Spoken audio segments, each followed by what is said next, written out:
On this issue, general theme of patriotism in your relationships, a gentleman named William Ayers. He was part of the Weather Underground in the 1970s. They bombed the Pentagon, the Capitol, and other buildings. He's never apologized for that. And in fact, on 9/11, he was quoted in the New York Times saying, "I don't regret setting bombs. I feel we didn't do enough." An early organizing meeting for your state Senate campaign was held at his house, and your campaign has said you're friendly. Can you explain that relationship for the voters and explain to Democrats why it won't be a problem? George, but this is an example of what I'm talking about.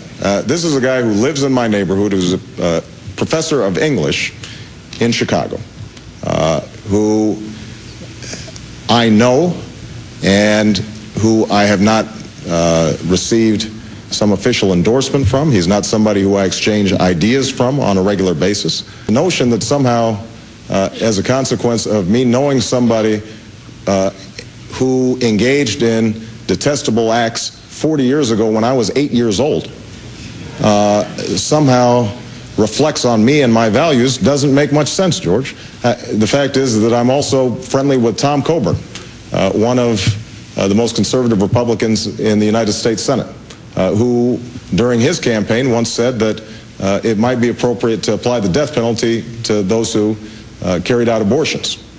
Do I need to apologize for Mr. Coburn's statements? Because I certainly don't agree with those either.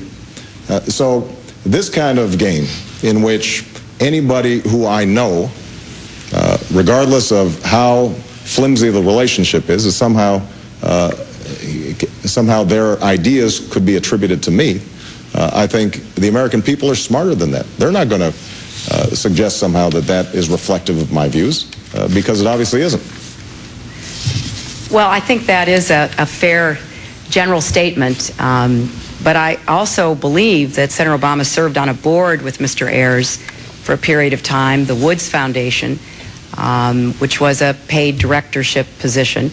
And if I'm not mistaken, that relationship with Mr. Ayers on this board continued after 9/11 and after his reported comments, which were deeply hurtful to people in New York.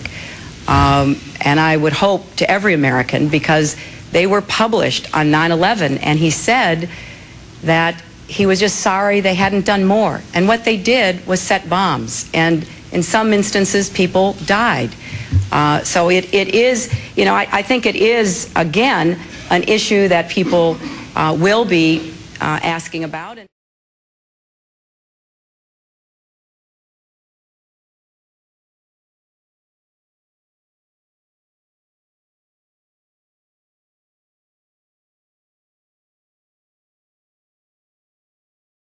George, but this is an example of what I'm talking about.